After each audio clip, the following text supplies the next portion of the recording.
When God starts blessing you, people will tell you you are the man of the season, because they are expecting that tomorrow you will be no more.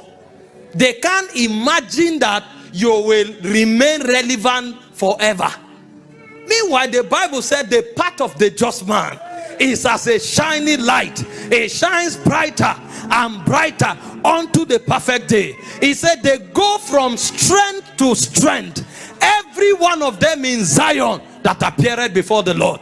Do you know today in Africa, if God starts blessing you, people expect you to apologize for it. When you are doing well in business, when you are doing well in ministry, everybody is watching you with bitterness. Anything you do, they pick on you, they magnify it and attack you. You didn't do anything wrong, you are just doing well.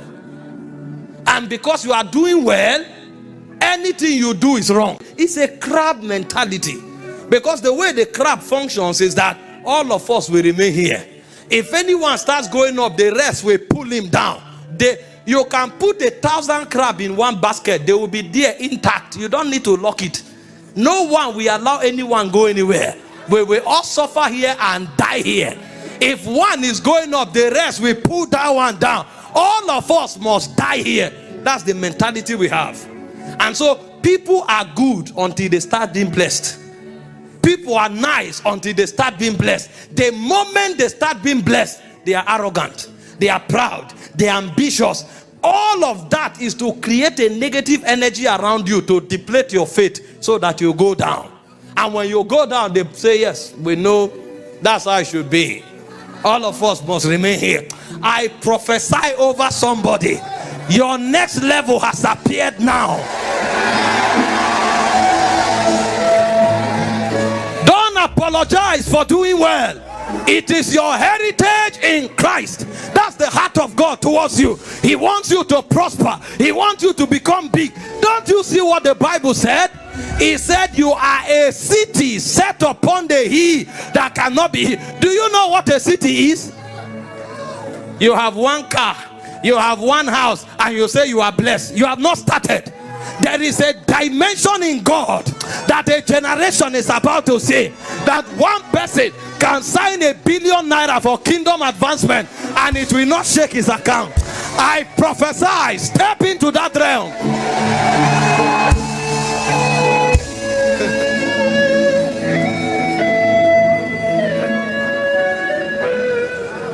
Do you know, we think we are humble. We are not humble. Wait until you have money. This one happening now is poverty that is just doing some things. When you have money and you are humble, we can talk. So most people that you see doing like this is timidity, it's not humility. Wait until you are sitting on $4 billion and then you still kneel down and pray, and then you still call somebody sir, and then you still sustain a humble disposition. Then we can say you understand what humility is. Not when you are looking for food to eat in the afternoon and you are saying sir, sir, sir. They say, how are you? Say sir. You, sir. How, sir? Good morning, sir. How are you, sir? Sir, I want you to know, sir, that sir, I am the whole conversation is sir.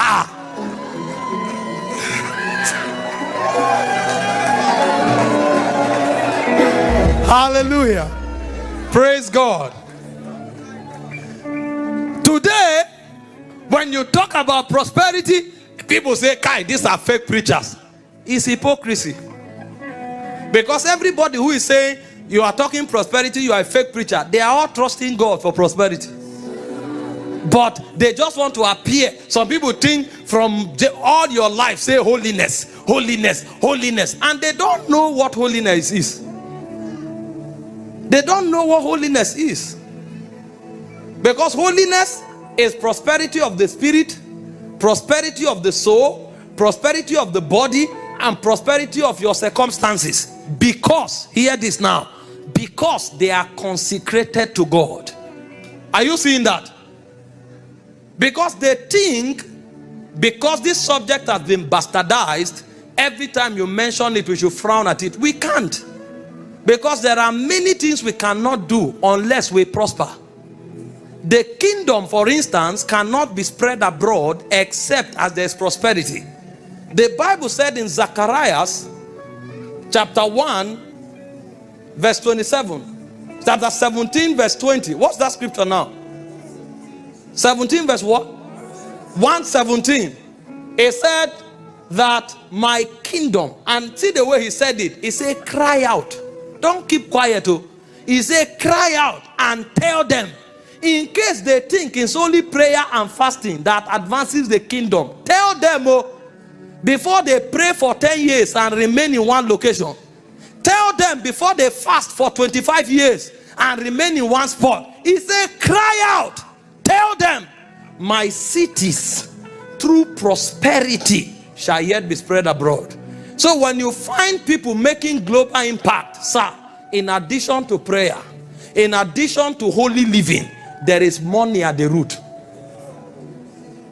So God is not teaching us to love money. He said the love of money is the root of all evil. But he wants us to use money to run kingdom errands. That's why you need to be prosperous. Because if you are not, kingdom can never advance. And so we must teach it, we must understand it, and we must practice it. But the first thing you need to know is that this is God's heart posture towards you. If you know it, then you can rise up and fight against anything that negates your prosperity. Somebody said, money cannot buy love, but everything that makes love work, money can buy them. Money cannot buy intimacy, but trust me, you will rather pray in a comfortable environment than to pray under the sun. And if you think it's a lie, go to Sahara Desert and pray for 40 days. You know, somebody heard me talk about prosperity and he said, oh, even this one has fallen. Kai! We thought it will last. Even this one has fallen. Oh God, keep your servants. Keep your servants. The remaining one, let them not fall. He said, I started following you, but now I'm disappointed. Oh. I said, don't worry. You have not read well. And you are not doing anything worthwhile. By the time you start doing something that is global, you will come back and have a discussion with me. Proverbs 10:22. The blessings of the Lord maketh rich. It addeth no sorrow to it. Deuteronomy 8:18. Thou shalt remember the Lord thy God. It is him that giveth thee power to get wealth, that you may establish his covenant to this day. You see that God's covenant is not only established through prayers. You see that God's covenant is established through prosperity. Most of the Western world today, they are buying churches and converting them to warehouses. So all those places where you said there were downloads of glory, they are now down. They are places for carrying turkey, frozen turkey. So the glory now is on turkey. Because when they are buying it, you don't have money to say no, I will keep it. If you have money, you can buy it and say no. If this will be warehouse, I will keep it until one man rises who understands that order, and it will not be a prayer point. But if we don't have money, those who have money will seize governmental power. They will seize every context and every sphere of human engagement, and they will determine what runs there. Recently, they started a new app, and Christians were jumping on it and say, yeah, we are here to trade. I just shook my head. I felt pity for the church for two reasons. Number one, there's nobody in the church. They said within 6 hours of unveiling, more than 10 million have registered. How many people in the Christendom today can start something like that and in one day the whole globe is shaking? We don't have such people because it takes a lot of economic power to do that. What the guy did in 24 hours, the way he shook the globe, and the number of persons that rush there. It speaks of influence. I don't know how many persons are on that platform now. I'm still praying because I'm so burdened. Now, we were studying the sign on that stuff, and the sign we saw there, it will take men of understanding to discern it. We were seeing 6 in different order, and we are not even discerning. We want to rush there and get followers. The burden is, I'm not against going up there, because if the word is there, we must go there so that we pump it with the gospel. And I'm not saying those who went there are wrong, but see the point. How many Christians can set up a platform like that and the whole world will be vibrating because of it? Number 2, even the few Christians that are doing it, we are not there. Because when a Christian does it, we say, no, this man, I think he's fake. Meanwhile, the person who is you go to his profile, he's not a Christian. They say religion, he doesn't put God. Some put no religion. They start, we don't care, we jump in. But when a Christian is doing it, we come and sit down and say, let's study his private life. I'm not saying endorse those who are wrong, but I'm saying there's something wrong with us. Because our heart is not right. Our heart is jealousy that sponsors those things. How many of us here are on Christian apps? The few that are trying so hard to take over. If they even tell us, we say, no, it's about their church. It's about their church. Is it not better to be on an app that advances a church philosophy than to be on a public program or platform that have policies that are demonic? Do you know that the teaching we did here on Tuesday, they flagged it and pulled it down? Because we said what we shouldn't say.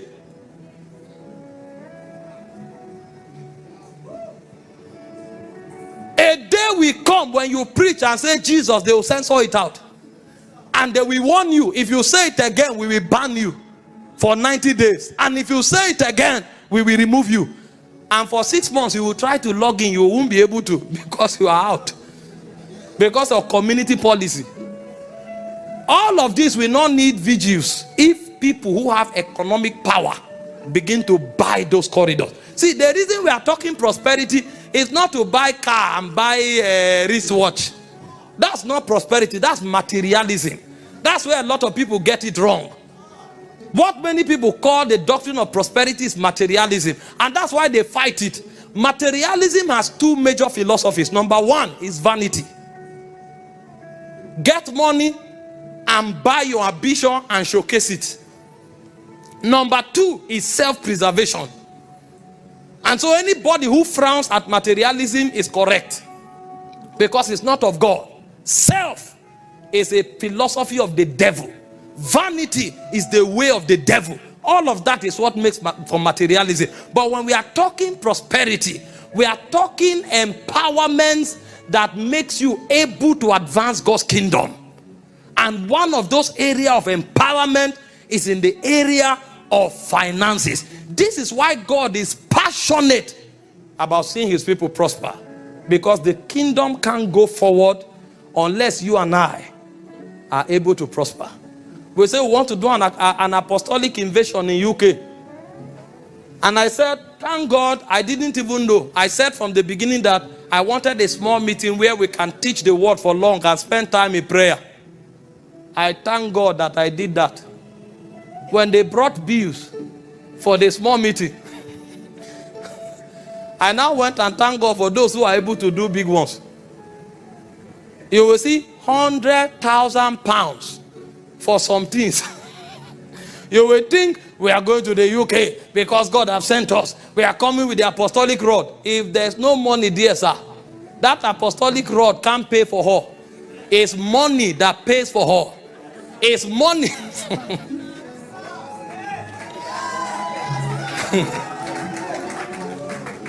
You don't know what is happening. You are celebrating. Apostle Selman shut down AO Arena. If you hear the pounds that went there, you will thank God for raising a man of that stature. You will thank God for the souls won. You will thank God for the power of the Holy Ghost. And you will thank God that he raised somebody who can bring out that kind of money and advance God's kingdom. Don't joke with these things. Oh, it takes money. And that's why when you see people doing these things, celebrate them. Celebrate them. Because when you see God put on a platform where people worship him, praise him, and souls are being won, money is crying there. Money, a lot of it. Praise God. Are you following? So it is God's desire to see his children prosper. Now, why is God interested in money and our financial prosperity, apart from the fact that it advances kingdom? I give you 6 reasons quickly. I'm taking it step by step. This is like the introduction. The reason God is so interested in our financial empowerment and our engagement in kingdom finance, apart from the chiefest reason, which is to advance his kingdom, are a testimony of our heart for sacrifice. Only a man who understands sacrifice can give his resources for kingdom advancement, or give his resources for the things of God. And so when God sees people giving, he is not judging the money. He doesn't need money where he lives. But it's a transaction in the spirit that reveals how much of yourself is sold out. Many people cry, Lord, I am your own. I am your own. When the sister was singing now, some people were weeping. I am your own. I am your own. The way God checks is not by what you are saying alone. If you are his own, everything you have will belong to him. And the way he will prove it is by watching if you can drop it as a tool, a token of sacrifice. In Genesis chapter 8 verse 20, when Noah gave all the clean beasts as an offering to God, he judged it as sacrifice. He doesn't need animals. God doesn't eat animals. But when you give it, he looks at your heart and says, this man is truly sold out. Now, because he is sold out, I can give him authority in my kingdom. Because the kingdom is not for selfish and self-centered people. And so the way you prove to God that you are ready to become a kingdom agent is by what you can give. You notice that in Mark 12:41 to 44, when the poor widow gave, she gave the least in numerical terms. But Jesus looked at the percentage profile. She saw that this woman didn't have much, but she gave 100%. There were people there who gave much more than what the widow gave. But Jesus said they gave out of their own abundance. He said, but this woman gave all that she has. So God is looking at the depth of sacrifice. When a man gives to God, he doesn't need that money. He will never need it.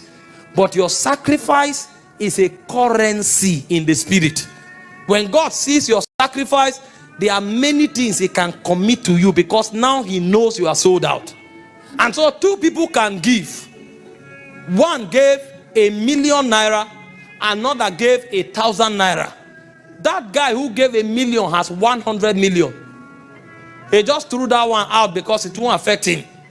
The one who gave 1,000 has just 1,000. God will appreciate the one who gave 1,000,000. But in the corridor of giving, the person who gave 1,000,000 is a child. He's still growing. The one who gave 1,000 gave much more, because that one understood sacrifice the most. He gave all because of the percentage profile. So it is sacrifice God looks at. And that's why we will not stop teaching the subject of giving. Because in addition to kingdom advancement, is one way God teaches us and infuses the spirit of sacrifice into our soul structure. He says, honor the Lord with your substance, with the first fruit of your increase. Honor the Lord. The moment you come to the altar, God is checking your heart and is checking what you are giving.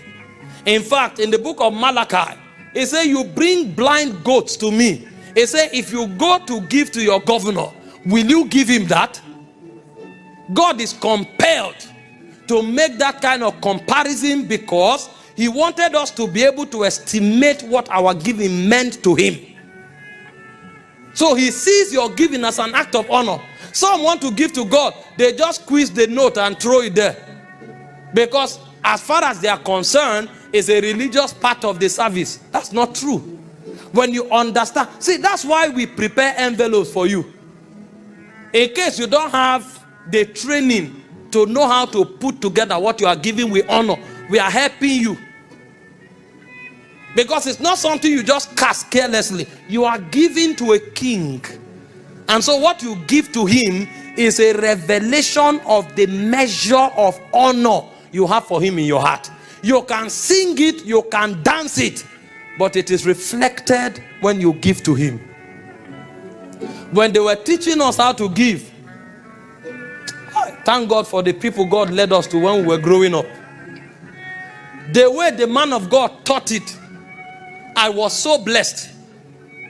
What I did was, I went and changed 2,000 naira into mints.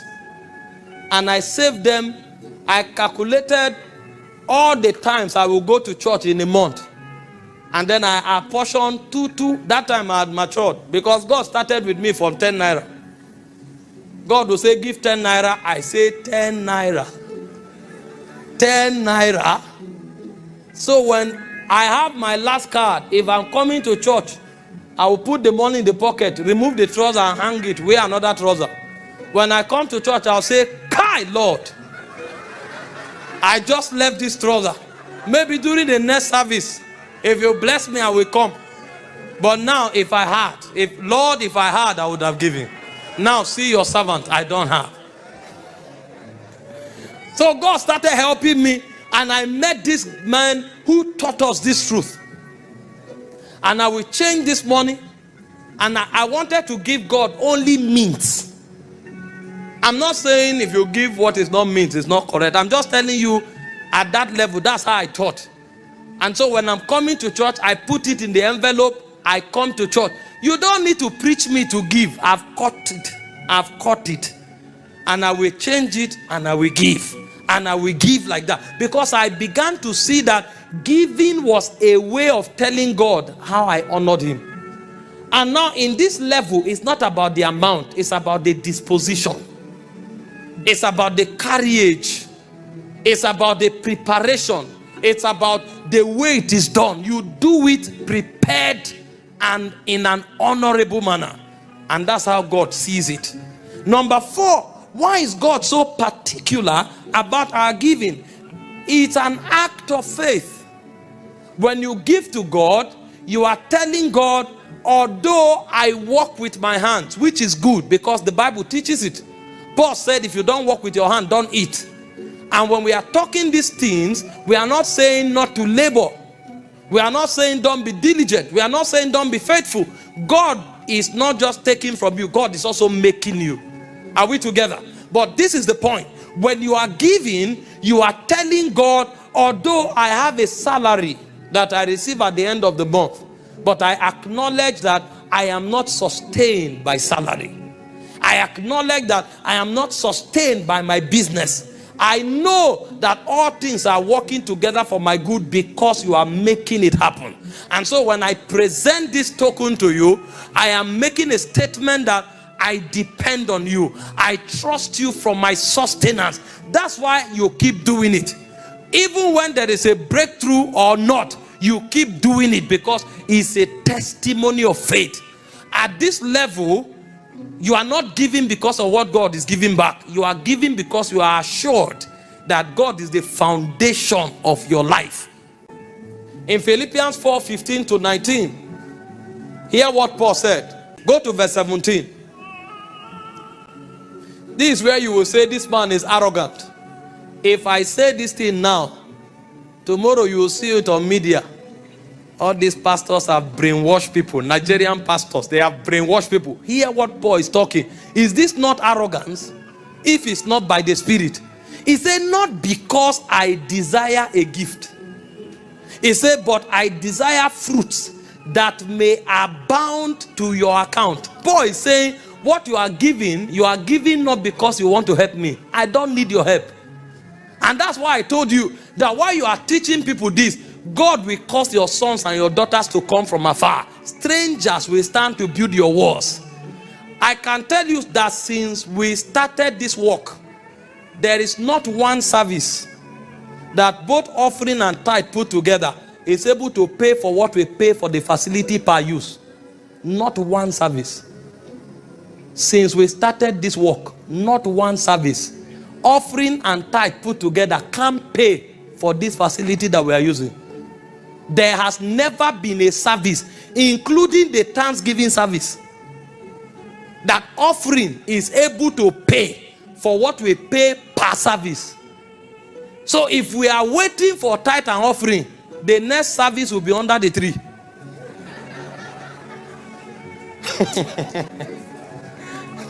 I'm not talking about the equipment we have bought.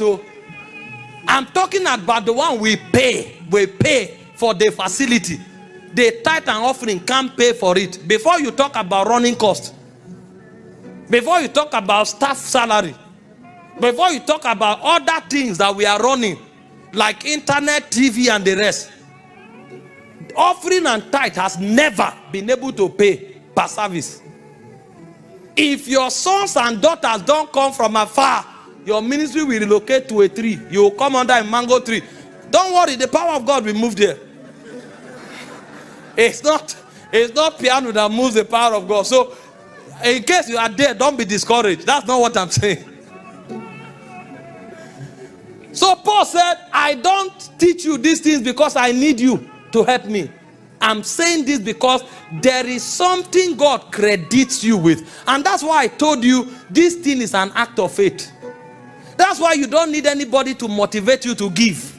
There are many places today, if you give and pastor doesn't call you and say, Kai, you are son of consolation, they will stop giving. You don't have faith. If you are giving because of pastor's acknowledgement, then your life is small. Because pastor is a man like you. You are giving because of something superior, because of something eternal. You know, every time you give in honoring God, there is something God does to your spiritual credit. It's on the strength of that you keep at it.